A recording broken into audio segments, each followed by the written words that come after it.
What is up, fanatics? It is 8 p.m. Mountain Time, and that means another episode of Home Theater Fanatics Live.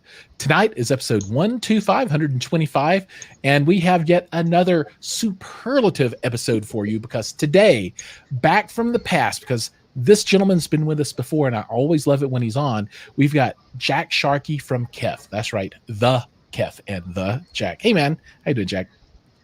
Good, Giles. How are you? It is really always great to be back. It's been a while since I've been on, but I love the show. I love what you guys are doing. So it's always a great way to spend an evening. So thanks for having me. Right on. I appreciate the kind words, and you guys are one of my favorite brands. I mean, whenever you see KEF, I just love it. And we'll talk about some of the cool new stuff that you guys have done over the last year here in just a bit. But before we start digging into stuff, let's just take a minute for folks that don't know, because we've got some new people with us. We always have new people joining the show out in the audience, which I always appreciate. And they might not be as familiar with you and KEF. So maybe a little bit about who you are and what you do. And then, 30 seconds on what KEF, the big KEF brand is and stands for. Cool. It's like the elevator speech, both ways going. So, exactly, up and down.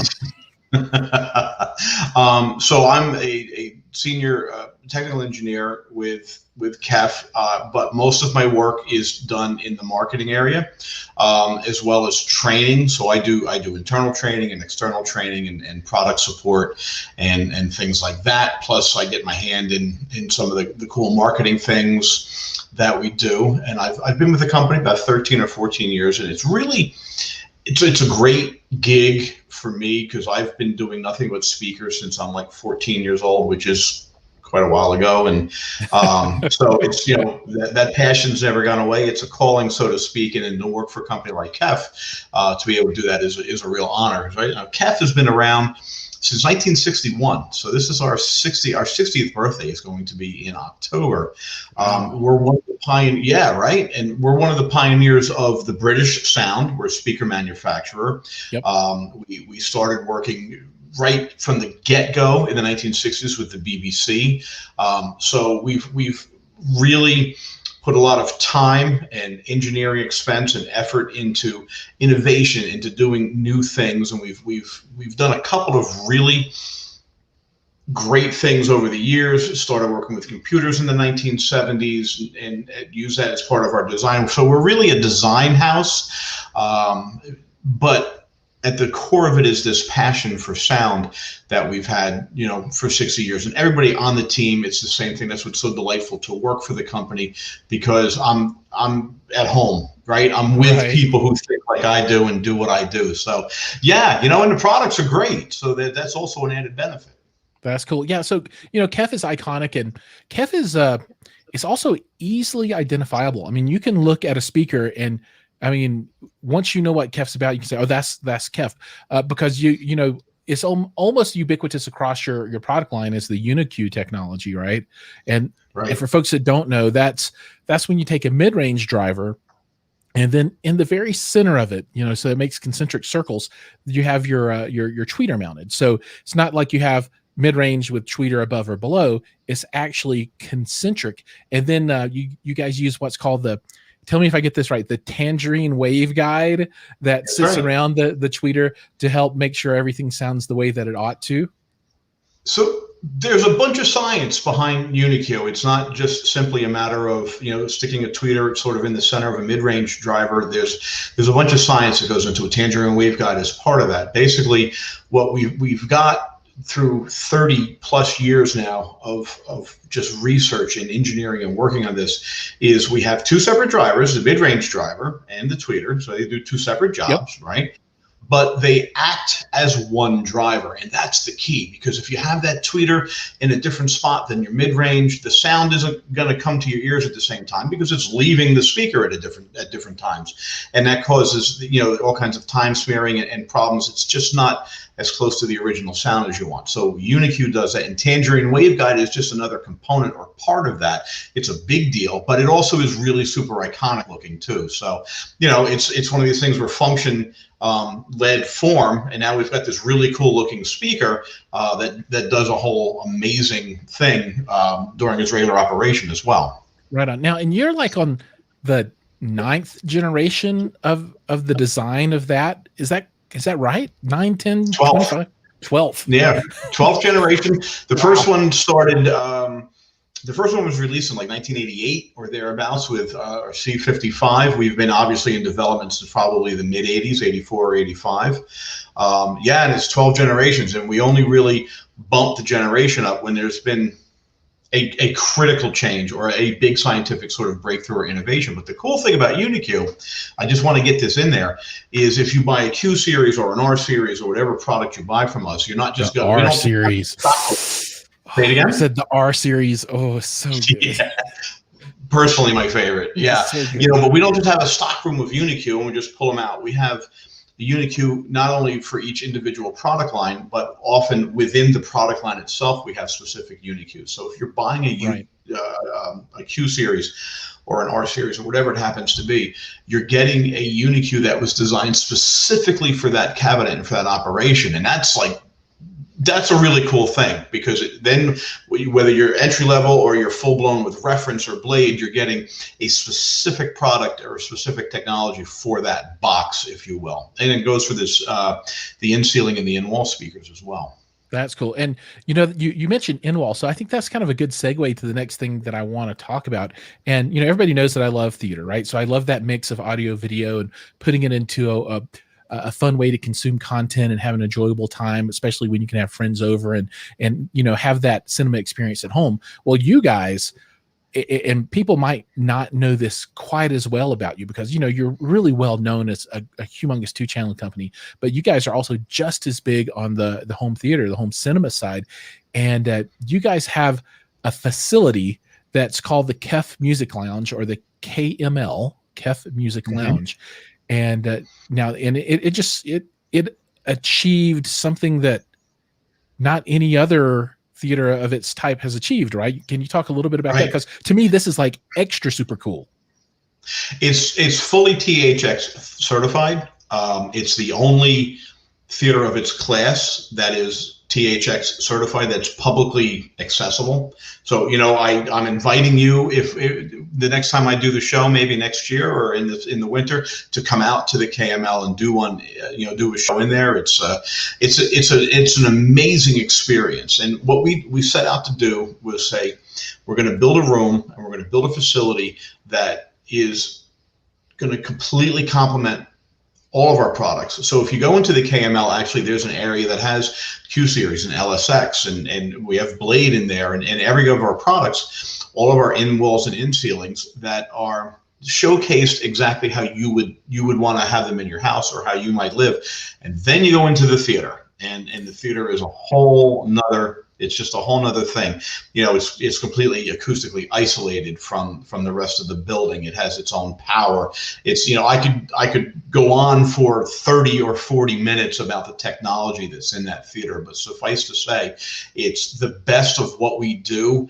It is completely thought out and engineered as the best theater that you're going to go into. And frankly, when I'm in the office, because I work in Nashville, but the KML is in New Jersey, and when I'm in New Jersey, I always find an excuse to get in there for 15 or 20 minutes by myself, or a half an hour, just to sit and watch and listen and feel it. It's really an amazing thing, and that's why it exists. It exists to give people this thrill of theater and this thrill of sound and audio and visual when it's tied together, like only a top-notch theater can really do. So I'm sure you know all about that. Oh yeah, and when I first learned that you guys had got the THX certification in this room, I mean, I was just super excited. And yeah, I'd love to come out maybe next year once everything settles down a little bit, and maybe do a live stream from there, and then film it, and then do an episode and just show it off a little bit more for you. I think that's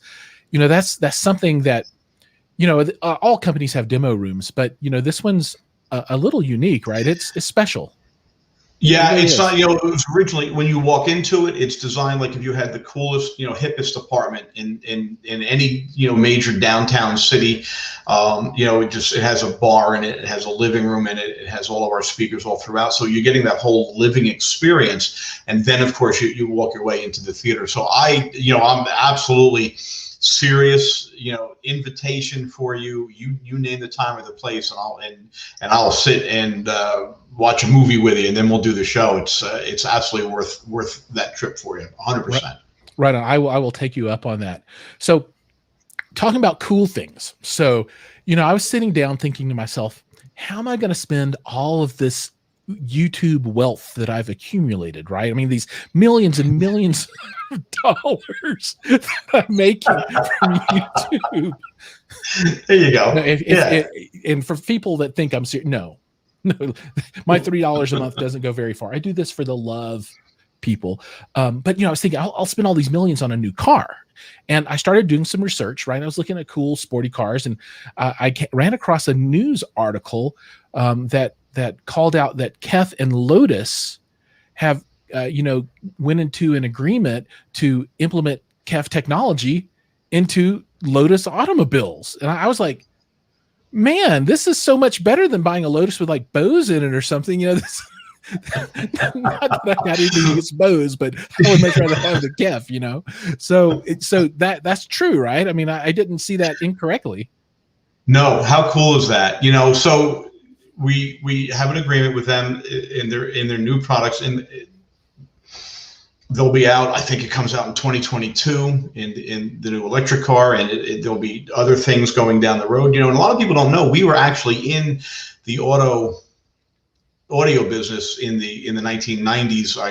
Maybe it was even a little bit earlier than that. At the height of sort of that thing, and it was something we did, and it was kind of cool. But this is a whole nother level of audio. I mean, it's Lotus, and one of the cool things about Lotus is that if you're not familiar with the brand, it's high end, and they're like racing cars, and one of the models is not going to have any of our sound in it because it's all about engine and transmission and seat. I mean, it still goes back to the 60s in that sense, but the other stuff that we're involved in is just super luxurious, it's supercar stuff, what it is. And when we entered into the agreement, we had nice covers for the speakers and stuff, and the lead designers from Lotus were like, no, going back to the Tangerine Wave guy, they're like, no, that speaker is so cool looking, we don't want it covered. So actually, when you get in the car, which I haven't been in one yet, but who knows? I'm sure that's part of your compensation plan, right? They're like, whenever a new car comes out, renegotiated by contract. Part of it was the Lotus deal. Yeah, absolutely. I don't know if that's come through or not yet, but we'll see. But when you open the doors of the car and you look at it, there's KEF in the UniQ. It's just right there. It's beautiful, and it just fits so nice into the car. So we're really all excited about that, and expect a lot of things to be coming in the fall and in January as we get closer and closer, as Lotus gets closer and closer to actually releasing the first car that we're involved in. So yeah, it's kind of a fun thing. It's real cool. It's super fun. And I wonder, speaking about KEF and innovative things in cars, I wonder if they're going to put metamaterial in the speakers for that car.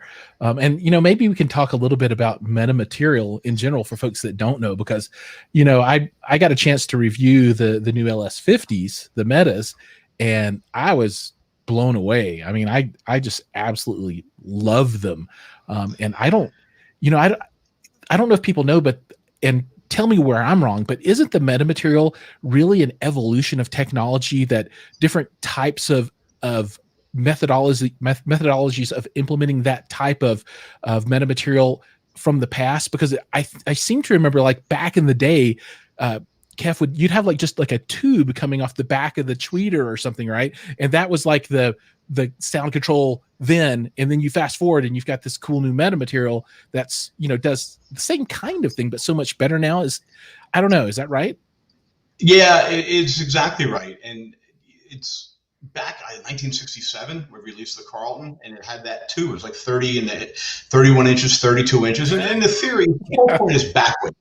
Right, so there's when a speaker pushes sound forward, there's also the same amount of sound energy goes backwards, and that stuff swims around inside of the cabinet and eventually bounces back and causes distortion, right? Or it interferes with the sound being currently made. So the object is to get rid of all that backwave energy. So we theoretically would send it down this tube, and it would just kind of disappear, but tubes do bad things too. They cause all kinds of resonances and things. So that theory is not, I mean, I think the first patent for something like that came out in 1940. So this is something before us.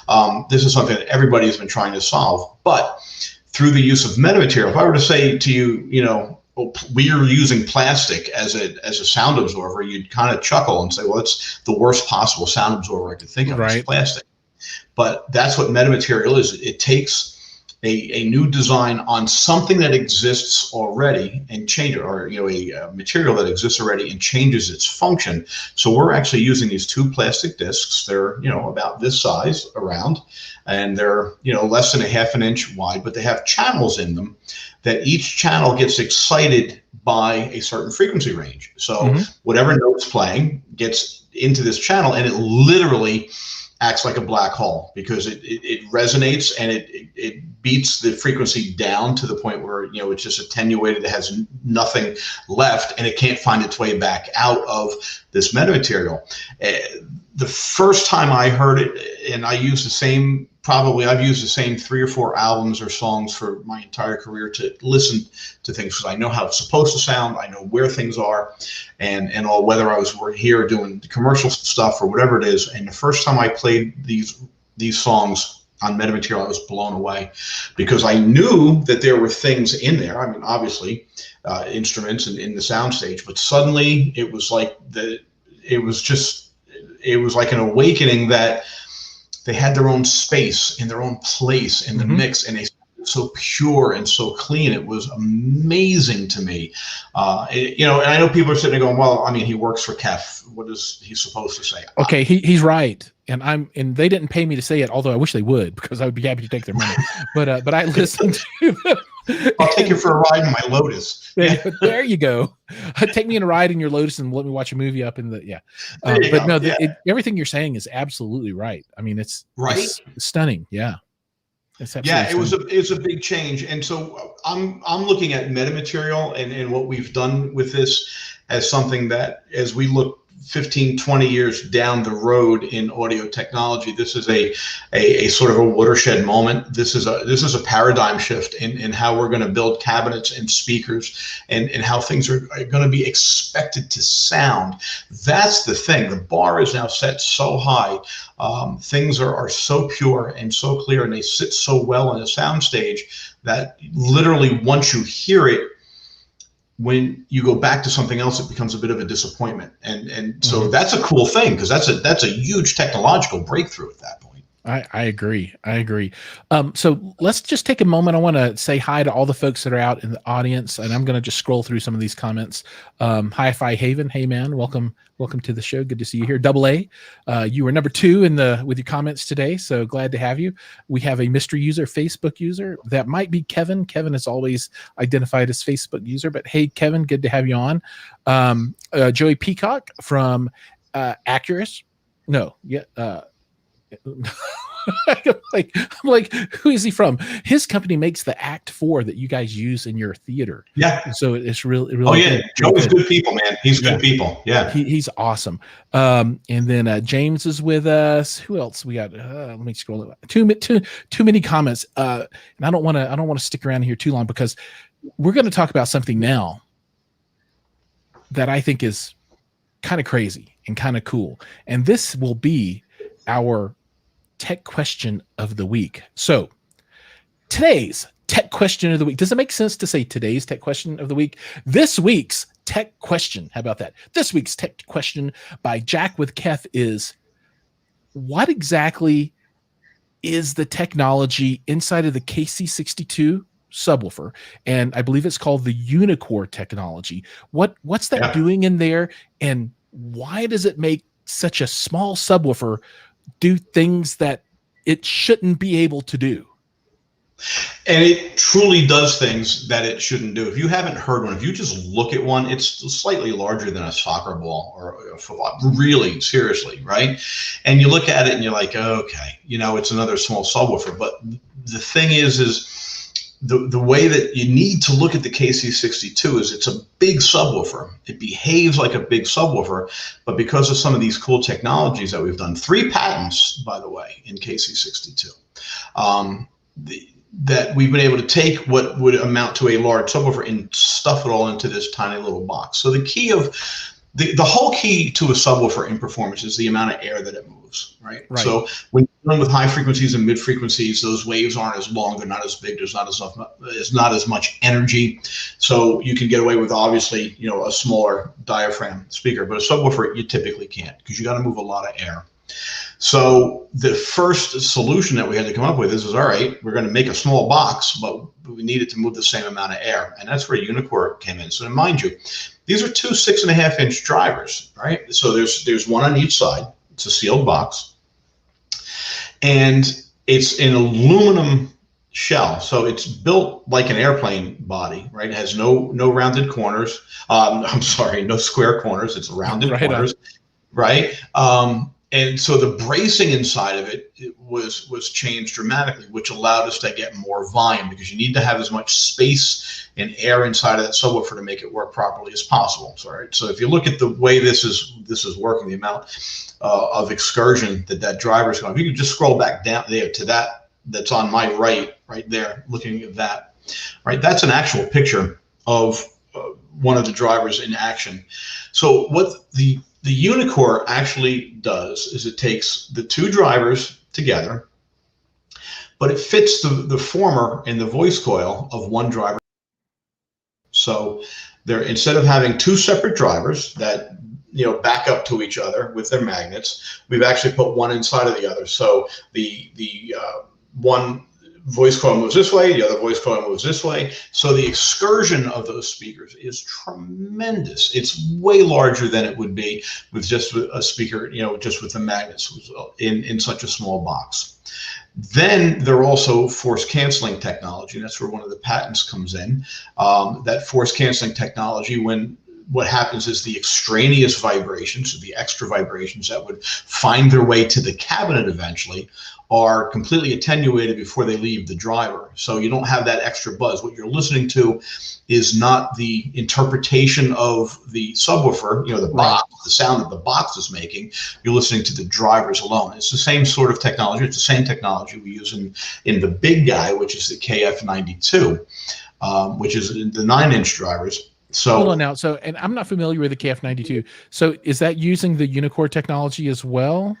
It is not. It's not. Okay. That's two standard drivers with their magnets. This is one end of the magnet, this is the other end of the magnet, sort of buttressed up against each other. Right. And that has a rod in between them that ties them together. So because the box was big, we didn't need to do that. But when we shrunk that box down, that was not going to work. You know, so when people look at the KC62, they dismiss it because it's like, oh, it's a 6.5-inch driver, because they're thinking in terms of a standard driver configuration with voice coil and magnet and all, and that's not what this is at all.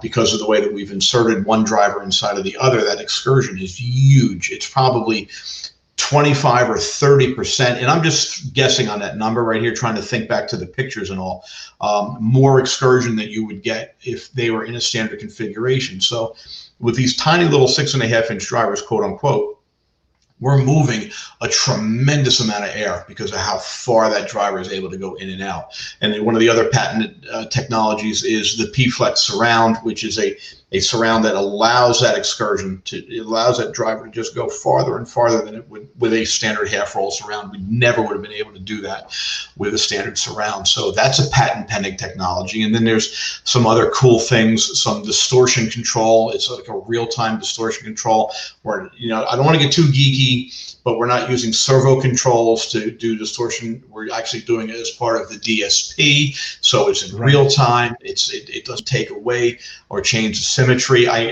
you know, of the drivers and all that sort of really super geeky stuff. But the point is, Giles, it all sort of adds up into this giant subwoofer that we've stuffed down inside of a little box. And when you've heard it, you'll be a believer. You know, it's not a replacement for the KF92 in that sense, right?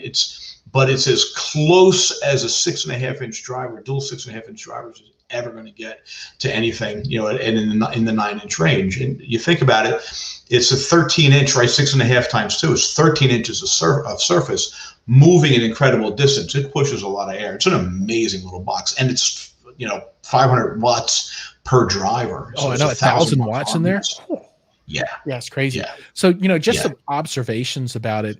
And I'm going to have more in-depth information for everyone. So if they keep their eyes open, they'll be able to see more review content around that in the not too distant future. But it's not going to happen immediately, but it'll be in a little bit. But the sub itself weighs an immense amount for the size. It feels like the whole enclosure is filled with lead. When you pick it up, I'm like, this is heavier than some 12-inch subs that I mean, it's super, super heavy. It's ridiculous. And first of all, it's totally extruded aluminum. So it's built like an airplane in that sense with the shell, right? It's a monocue construction, right? So there's no bracing, or the bracing is actually the shell itself. So it's aluminum. So you've got the weight from there. Even though aluminum tends to be light, it's still a metal, right? Yep. And you've got these two massive voice coils and magnets inside the unicore, inside of each other, and then the electronics and the power supplies and all that stuff there. Yeah, it's a beast. It's a not kidding around subwoofer at all by any stretch of the imagination, and why we designed it to keep up with the rest of our product line. We've been designing speakers since 1961, and subwoofer is just a speaker, right? But we've done it because a lot of people are doing things in multi-purpose rooms. They want to have a full-blown home theater, but in their living room, so they don't want to have the big boxes and stuff. So the market is really calling for something, but we didn't want to skimp, or we didn't want to compromise on what we felt a subwoofer should do. So that's the beautiful thing, is we literally got the best of both worlds here with this product. Yeah, and I think the last thing I'll say about the sub right now, anyway, is I think it is approaching about the perfect form factor for complementing stand speakers, right? Bookshelf speakers, that kind of thing. And just as you alluded to, is small, puts out a lot of bass, and especially if you get two of them and you pair that with LS50 Metas or the powered what's the powered model called? The LS50 Wireless 2? Yes, those guys. Yeah. I mean, it's the perfect form factor. They're both small, and that sub's about the same size as the actual bookshelf itself. I think the bookshelf's actually a little bit bigger. A little bit bigger, yeah. Yeah, and you can put them almost anywhere. It's really exciting being able to get that kind of sound out of something so small. It has a great aesthetic, but it's also not intrusive if you don't want it to be, right? You can make it fade back into your decor, and it doesn't take up a lot of space. Now, if you want to have muons or whatever out front, great, more power to you. I would do it too. Let's get some blades. Let's go all around with them. But if you want to go small, you don't have to compromise on the sound. And that's the key. The key is to not compromise. The key is if you're going to buy a KEF product, there's a certain level of joy and pride that goes along with that. It goes along with us designing and building them, and we don't want you to get something that is less than what one of the other product lines or what is going to give. Everything obviously is always a matter of scale, right? But it's the quality of sound, and it's the quality of performance, and we're passionate about things that sound good. So if you want to have a full-blown theater in your living room and you want it to sound as good as you can, but you still need to live in that room, and you still have kids and dogs and in-laws coming over and whatever it may be, you're right. They can kind of just disappear into the decor, and then when it's time for them to shine, they're ready for the task. They can step up and do it. So it is truly, again, it's the best of both worlds in that case. Right. Cool. Awesome. Well, thank you for telling us all about the Unicore technology. And I guess to sum it all up, the KC62 powered by magic. by magic and a whole lot of brain power. Yeah, there you go. Magical brain power. Oh, all right. So I think this is going to draw our time to an end. Thank you so much for coming on the show and telling us about some of these cool new things. And I would encourage anyone out there that hasn't listened to KEF Gear before, find some somewhere. Shops are open again now. You can look it up. Go to the KEF website, look for dealers, and you'll be able to find it somewhere not too far from you. And I really encourage people to check it out, and go listen to the LS50 Metas and the KC62 subwoofer, and I think you'll discover something that you didn't think could exist. Yeah, and that's a beautiful thing once you do that. So Giles, as always, it's a real pleasure to come on the show. I love what you guys do, and I'm going to hold you to that invite. We'll get you out on the East Coast, and we'll get some good pizza, we'll get some good seafood, and we'll hit the KML. I think that's a good plan. All right, looking forward to you. Thank you so much, Jack, for coming on the show. Thanks. Good night, everybody. Thank you so much. Bye. All right, now we're going to move on to the second half of our episode. And I know people are out there like, it's only 30 minutes in. What are you doing? Why is Jack leaving? What's going on? Well, we're doing things a little bit different this time. And this is how I want the show to flow as we move into the future. So we'll do our guests at the beginning, but I really want to focus on content. So my plan is to grow this group of people that really know movies and content, and we can talk about things in depth and really analyze some movies and some TV shows, because it's great to have this gear to listen to and watch things on, but you got to know what to watch, right? And what's the right thing. And to kick this off, I'm bringing back a blast from the past. That's right. We're taking a trip down memory lane. And as we visit Content Corner, we're bringing in the forces from before. And you all might know and love him or hate him or something, but I'm not exactly sure. But today you're going to have to deal with him. And his name is Mike. Unmute yourself, Mike. You're muted. Okay. That better? Can you hear me? I gotcha. All right, cool. What's going on, dude? Yeah, welcome to the show. It's been a minute. I know. How you been? I know. Look. So they're like, Giles throws a curveball. Smart idea. Halftime.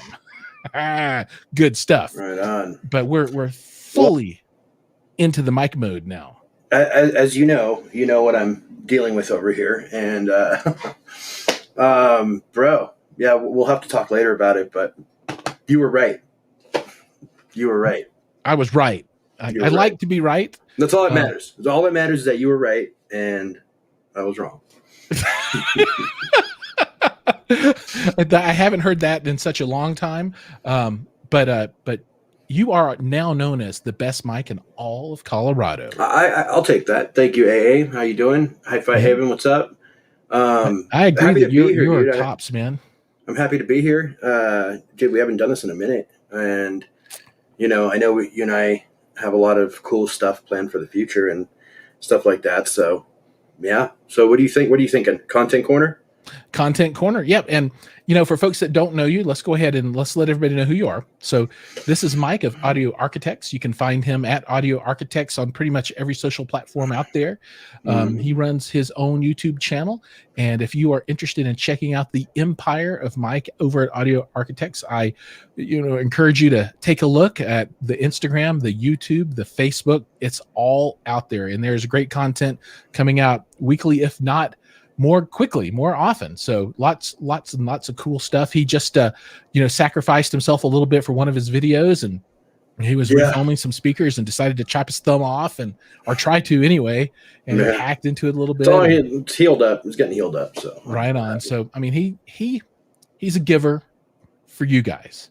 And today he's going to be giving today on Home Theater Fanatics, Audio Arkitekts, and Giles talk about F9, the Fast Saga.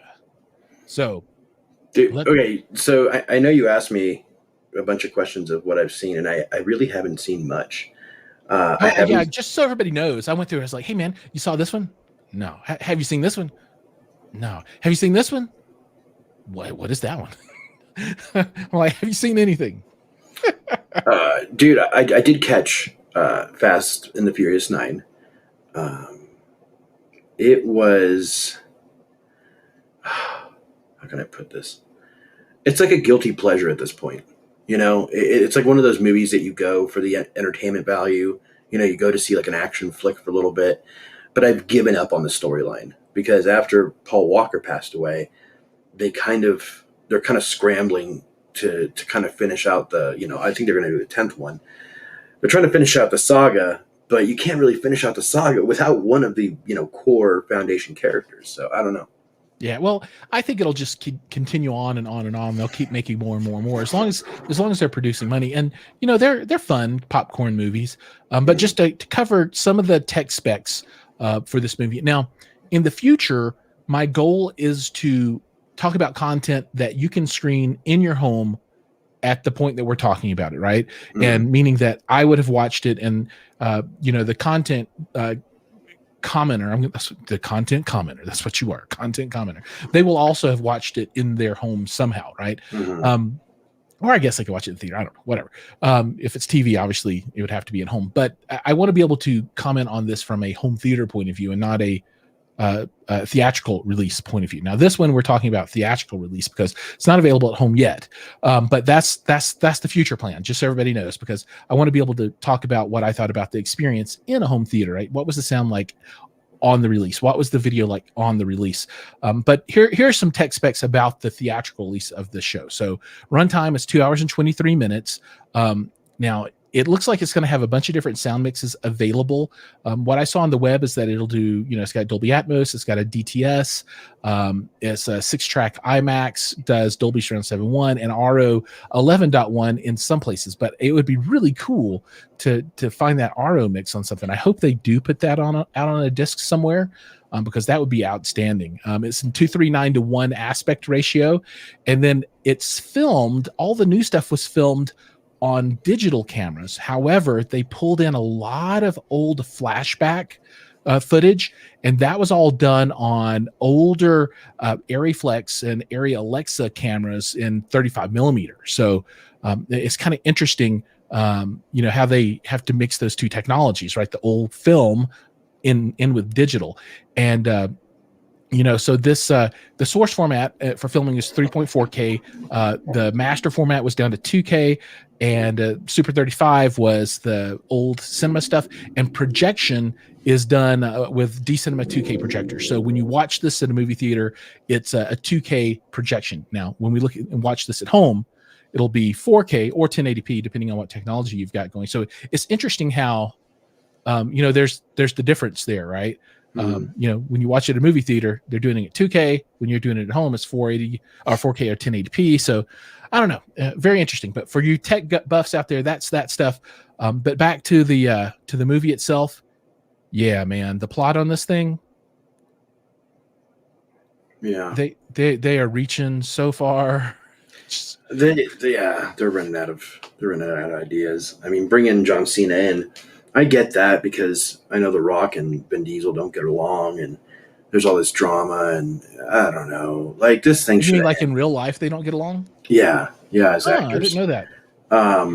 So should this have ended with Fast 7 when they did the send off for Paul? Yes. Was 8 just as useless as 9? Probably. I've watched them both, and for this, like I said, for the small moment in time, it gives me a little spice of nostalgia, because when the first one came out, I was like about 18 years old, and so it was 20 years ago when this came out. Can you believe that? And yeah, dude. Oh. And I remember I was so excited about it because at the time, Honda Civics, I had a Mitsubishi Eclipse, these kinds of cars were really popular amongst, the younger people. And it just gave us kind of a, I don't know, kind of like those were our superheroes, for people that were into cars and into, racing and stuff like that. So it was cool until it became literally like they're literally like superheroes with supercars now, and they're flying from building to building. They're flinging off of cliffs. Come on, man. I know in this movie they like had a car, and then they shot a line out of it, and it swung around, and then it can magically drive over this bridge that's falling, this wooden plank bridge. And then my favorite part is when they launch themselves into space in a car. Can we do spoilers here? Yeah, we can do spoilers. Hold on. Spoiler alert. Here they come. Okay, so that to me was the coolest part of the movie, was them launching a Pontiac Fiero. Because I remember this car because my brother had the same color, same car. He just bought it as a joke. but they literally shot a Pontiac Fiero into space with a jet engine in the behind it. Like, dude, come on, dude. Like, it's crazy. I mean, it's ridiculous. AA does have a good comment here. Helen Mirren likes the new movies, apparently. Yeah, so she was in this one, and I was shocked. Right? I'm like, Helen Mirren. Who's that? It's the older lady, British lady. In the movie. Yeah, she plays with their mom, Jason Statham's mom. Is that? Yeah, is that right? I don't know. Yeah, I can't remember now. That part of the movie is gone. I just remember when I saw her, I was all like, "Oh, all right." Yeah, it's Jason Statham's. Well, not in real life, but in the movies, in these movies, that's his mom. I don't know. F9 made it to space before Bezos. It really did. And dude, what about all those family memes with Vin Diesel? It died pretty quick, but it was kind of funny, I thought. Yeah, I really didn't see too many of those myself. I think that was kind of a flash in the pan. Yeah, but, it was over before it started. But yeah, it was a thing for a hot second. Cool. Well, I want to go into my patented review and rating system for movies. All right. So and I don't know if you've seen this one yet or not, but I have 7 new categories that I saw your email.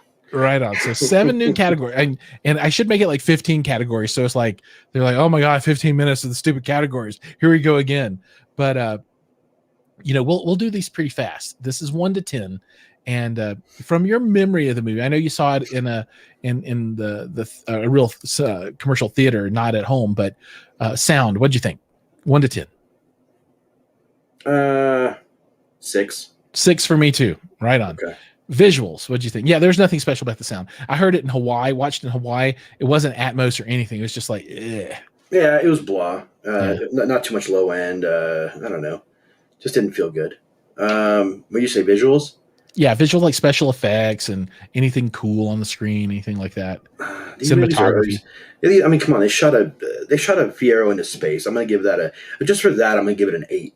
Right on. I'd come in at a 6 on it myself. I wasn't super impressed. There wasn't anything.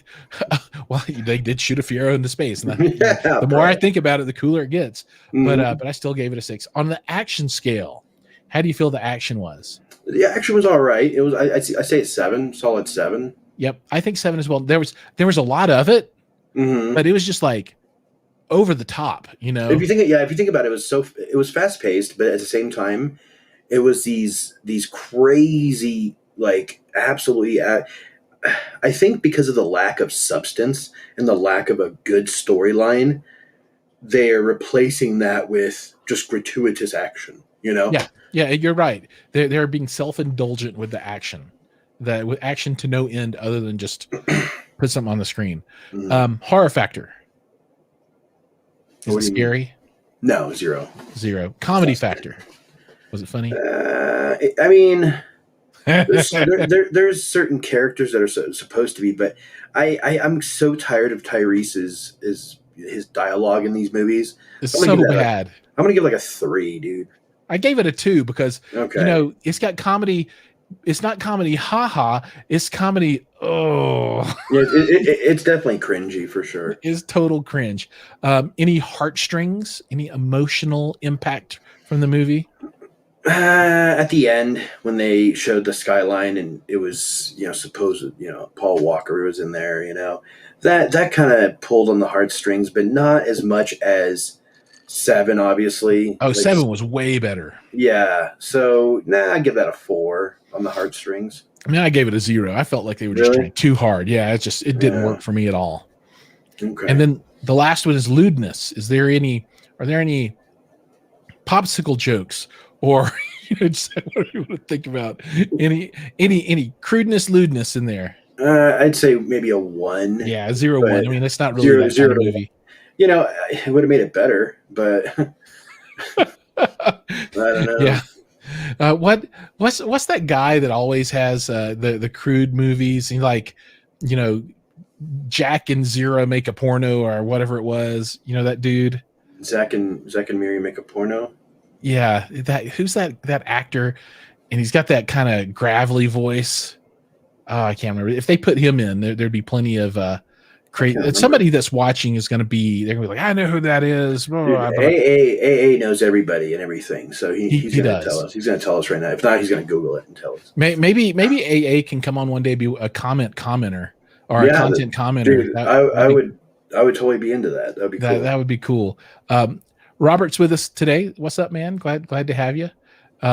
Dope Action Big Fat 614. He wants to see that subwoofer bottom out. Yeah, it'd be fun to see a video where somebody just makes the KC62 blow up somehow. That'd be crazy. So the question is, who is the actor who was in the movie? And I can't remember the exact name, but it's like Zach and Miriam make a porno. Oh, Seth Rogen. Yeah, Seth. There we go. Hi-Fi Haven almost had it. He almost had it. He got it. Yeah, there we go. Rogen. Seth Rogen. Never mind, AA. We figured it out. There we go. ACDC. Oh, I see what you did there.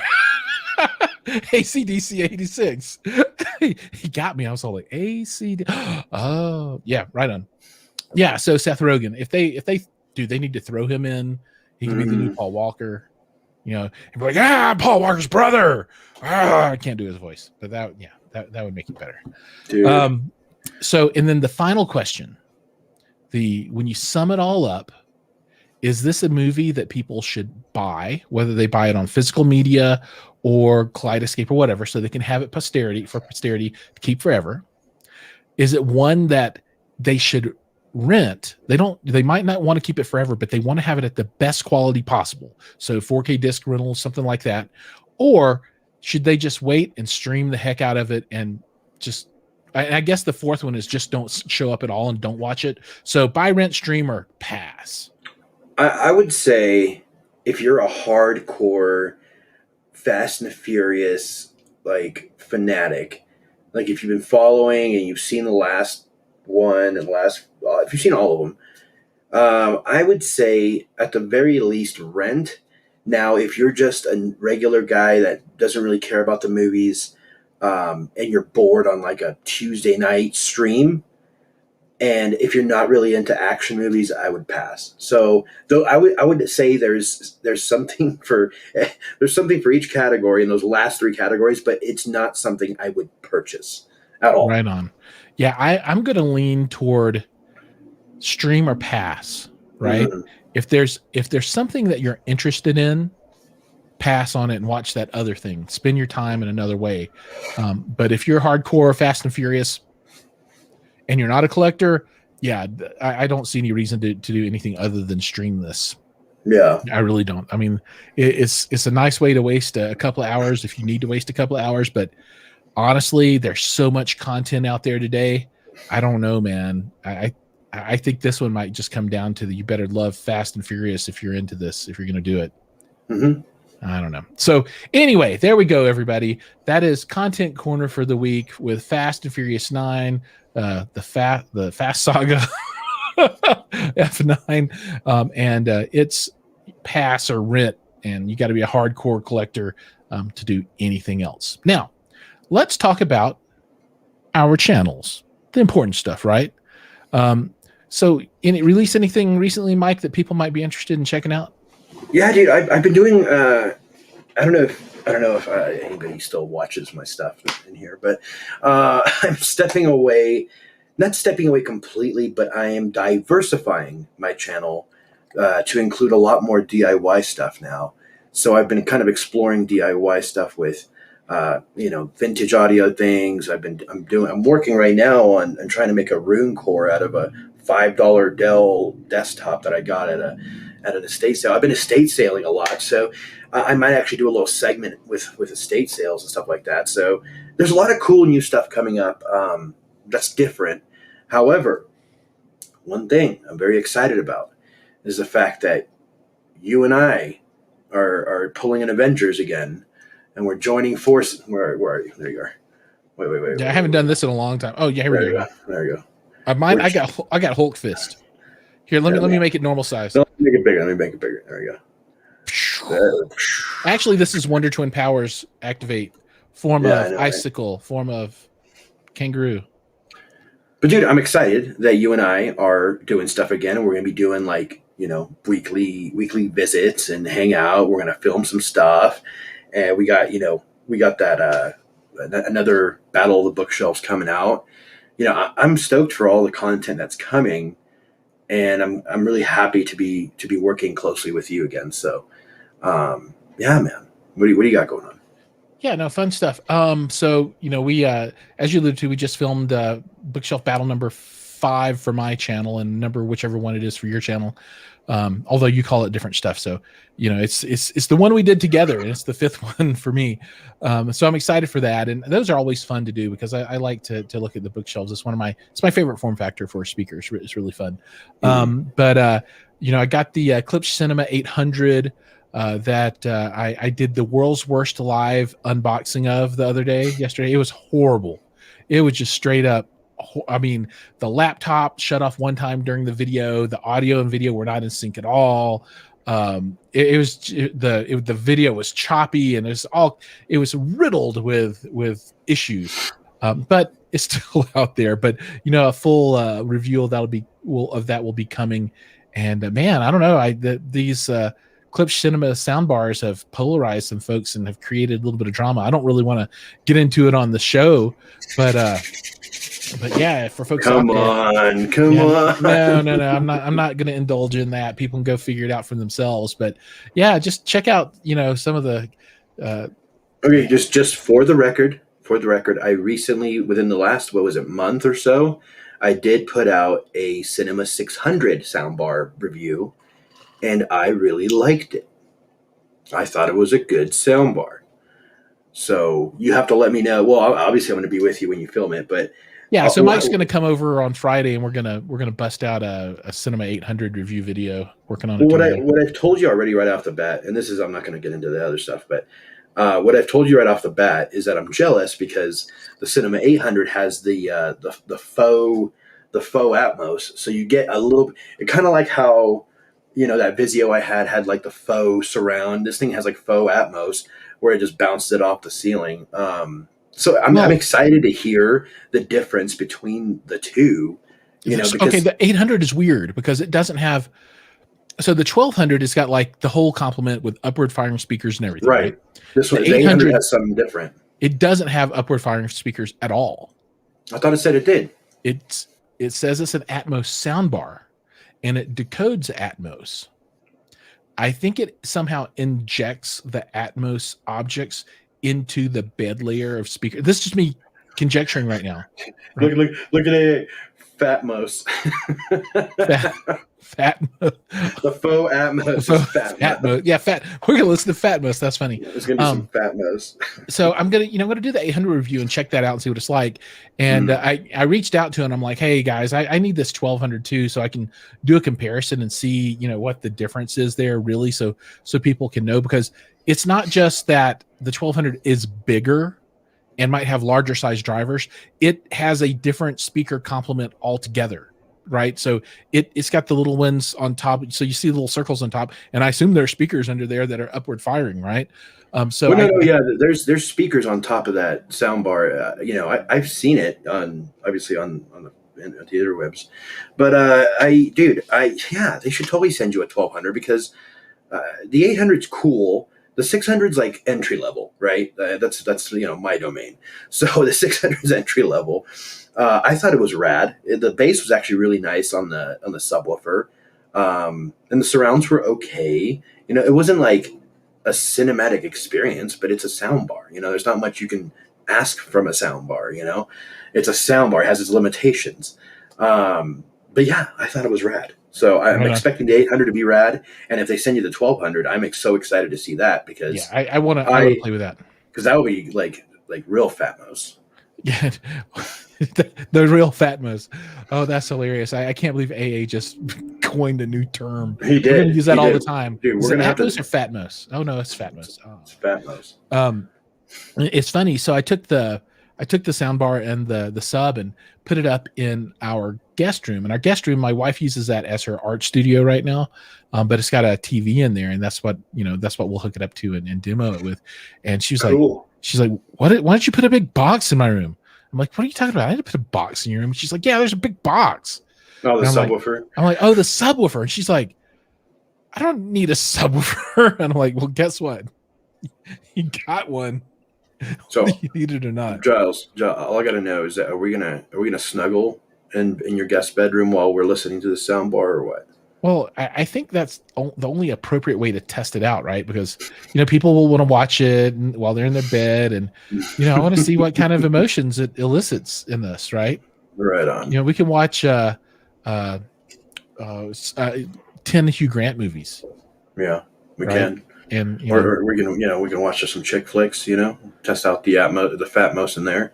Right on, yeah, like Sleepless in Seattle, some dramedies or rom-coms. Oh my God, no way! Casa de Giles. No way! Look at the comments. He's back. Oh, Peter North is. I always wonder if it really is Peter North, or if it's just some dude messing around, know. I mean, if he is serious though, I got some DefTex right here. Yeah, no, dude, if you really are Peter North, hats off to you, sir. Love your work. A long-time fan. But he does call me Jules. So I don't know. Maybe he likes me. I don't know. Yeah, Definitive Technology home setup. So DefTex are awesome. I've been a big fan of DefTech for years, and that's actually a company that I have not talked to ever. Right, since I started doing the home theater game and doing YouTube and stuff, I've never talked to them. They got picked up by Sound United. Yeah, they're Sound United, aren't they? Yeah, they are now. But I remember buying DefTech when they were selling their B stock out of a warehouse in, like Long Beach or something, or maybe it was Manhattan Beach. So God, this good looking. Oh, I can't put that stuff up in there. This isn't necessarily a family show, but is Jesus, that was good. That was I've never heard that before. Yeah. Yeah. I've never heard that before, and we will be using that in the future. Not obviously on screen, but Oh, bless you, sir. All right. So, and then let me see anything else coming up. So, Hi-Fi Rose video is almost done. I still had to do the voiceover. I've needed to do the voiceover for 3 days now. For the you're gonna be checking out some Vincent's. That's right. Yep. So maybe you can talk a little bit more about that. Yeah, I'm actually going to be doing my main filming over at Giles's house. I'm finishing up my filming at Giles's house of the Vincent preamp and amplifier. I don't have the actual model numbers in my head, but yeah, there's Vincent Audio, great brand.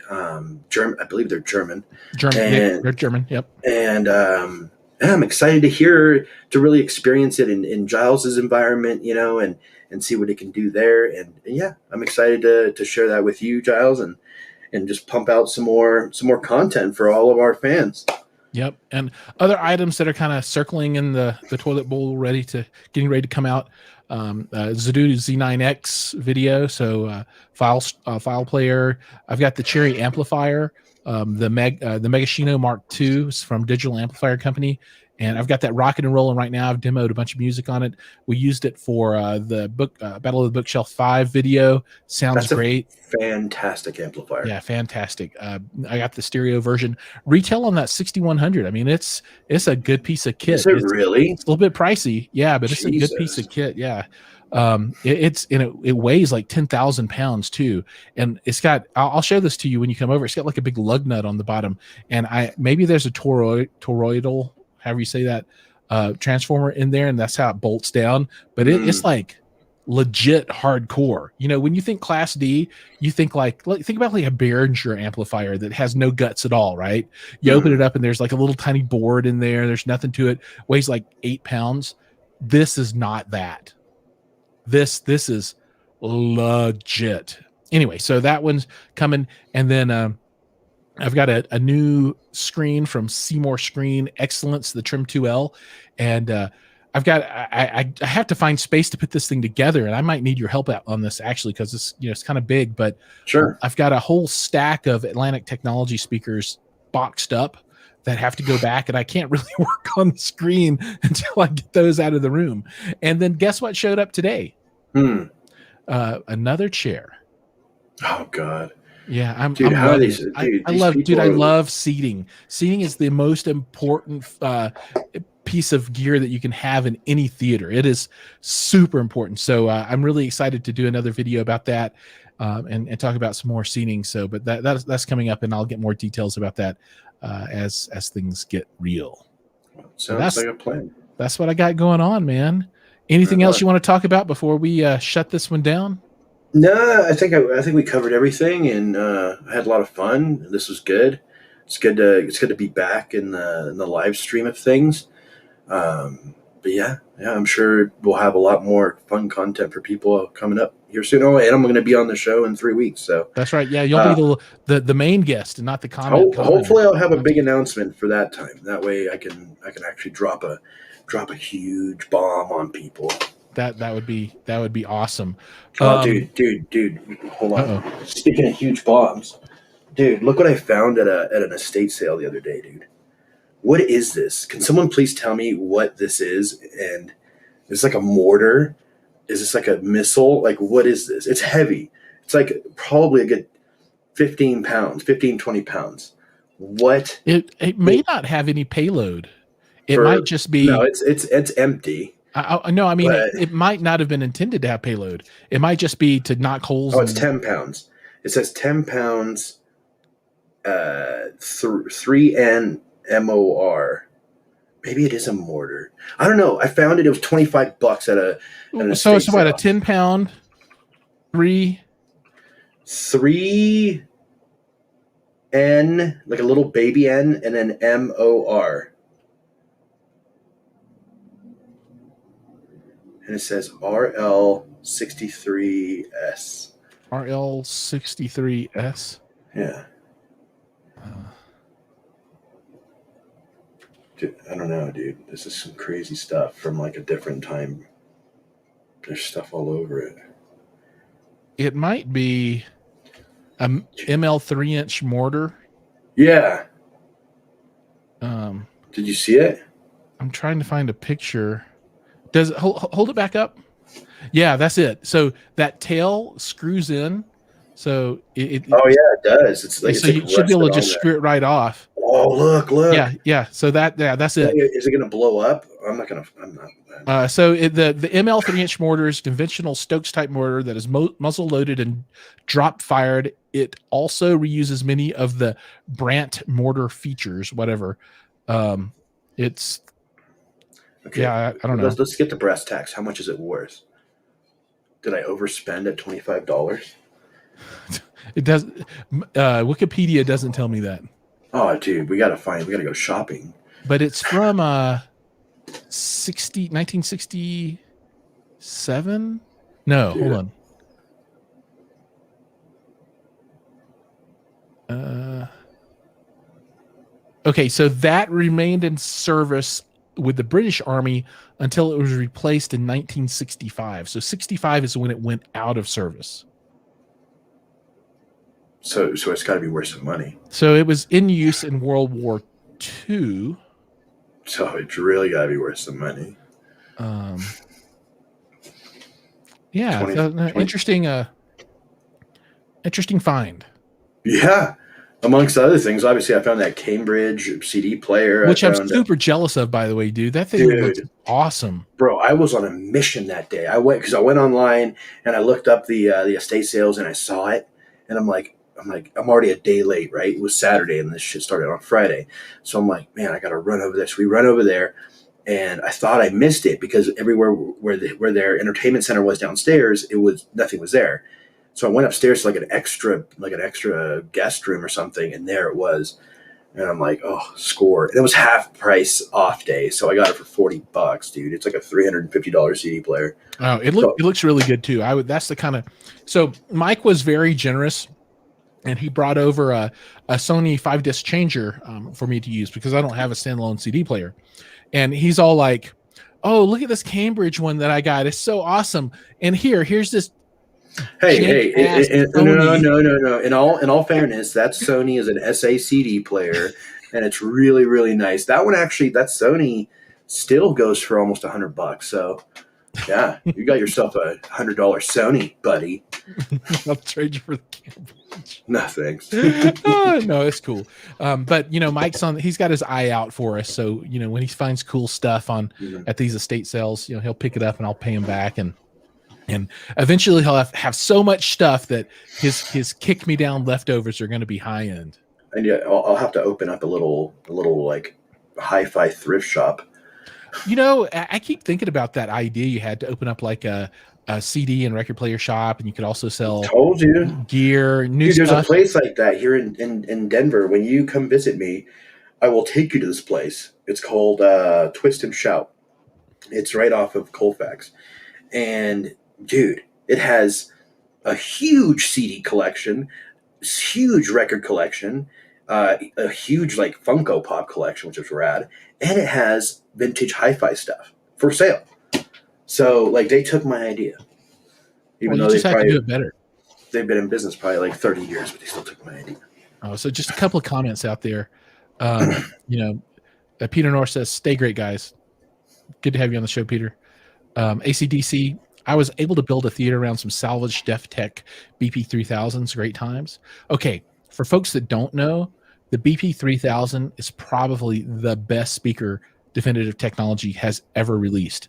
Mike has a pair of what I consider to be the second best and almost as good as the BP3000. He's got the BP2000s, which have integrated 15-inch subs. The BP3000 has 18s. Humongous, and they probably sound exactly the same, honestly. But very interesting subwoofers and speakers. My Mail, what's up, My Mail? I don't know that I've seen you on the show before. Welcome. New SACD players are steep. Absolutely agreed. And then Hi-Fi Haven says that's one of his old hangouts. Nice, yeah. So he knows where. Yeah, because he's local. So yeah, he knows what's up. Cool. Right on. All right, folks. I think we're going to call it. We're going to put a fork in this one. This is done, everybody. Everybody, as always, thank you so much for your time. Thank you for hanging out with us tonight. It's always fun. This is the favorite thing that I do as far as social media and content is concerned. I love this. And thank you, Mike, for coming and spending your time with us as well. You got it, brother. All right, everybody. Have a great evening. And as always, see you guys in that next video.